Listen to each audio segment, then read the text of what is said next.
Hello everyone, তো আজকে ছিল আমাদের শান্তিনিকেতনের ডে 2। তো সকাল সকাল রেডি শেডি হয়ে টোটো করেই আমরা বেরিয়ে পড়েছিলাম এখানকার সাইট সিনগুলো একটু ঘুরে দেখতে। প্রথমেই আমরা চলে গিয়েছিলাম কঙ্কালীতলা মন্দিরে। আর এটি কিন্তু 51তম সতীপীঠের মধ্যে অন্যতম এবং সর্বশেষ পীঠ। মন্দিরে ঢোকার আগেই রয়েছে এরকম পুজো সামগ্রী কেনার অনেক দোকান। আর আমরা সেখান থেকে পুজো দেওয়ার জন্য একটা ডালি কিনে নিয়েছিলাম।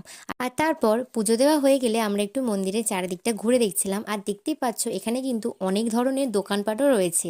আর আমি ভেবেছি তোমাদের জন্য একটা লং ভিডিও নিয়ে আসবো, যেখানে তোমাদের সাথে এগুলো আরও ডিটেলসে আমি শেয়ার করব।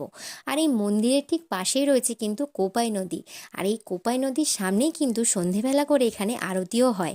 আর মন্দির থেকে বেরিয়েই আমরা চলে গেছিলাম একটু ব্রেকফাস্ট করতে, কারণ পুজো দেবো বলে আমরা সকালে কিছু খেয়ে আসিনি, তাই প্রচণ্ড খিদে পেয়ে গেছিলো।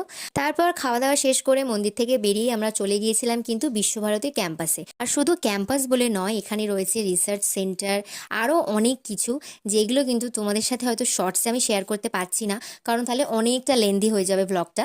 তাই তোমাদের জন্য আমি একটা লং ব্লগ অবশ্যই নিয়ে আসবো। আর এখানে কিন্তু তোমরা পেয়ে যাবে টোটো, যারা কিন্তু তোমাদেরকে এখানকার সমস্ত কিছু গাইড করে নিয়ে যাবে, অনেক কিছু জানতে পারবে। আর আমরাও কিন্তু একটা টোটো করেই পুরো ক্যাম্পাসটা ঘুরেছিলাম। আর তারপর আমরা এখান থেকে পেয়ারা মাখা খেতে খেতে চলে গিয়েছিলাম ডিয়ার পার্কে। আর এই ডিয়ার পার্কে ঢোকার আগে কিন্তু আমাদেরকে নিজেদের আইডি দেখাতে হয়েছিল। তারপর আমরা ভিতরে যাই, আর একসাথে এতগুলো হরিণ আমি প্রথমবার দেখলাম। তো এরপর আমরা কিন্তু আরও অনেক জায়গায় ঘুরেছি, আর সেইগুলো কিন্তু আসছে নেক্সট পার্টে। তো আজকে মিনি ব্লগটা ভালো লাগলে কিন্তু চ্যানেলটা অবশ্যই সাবস্ক্রাইব করে পাশে থেকো। টাটা।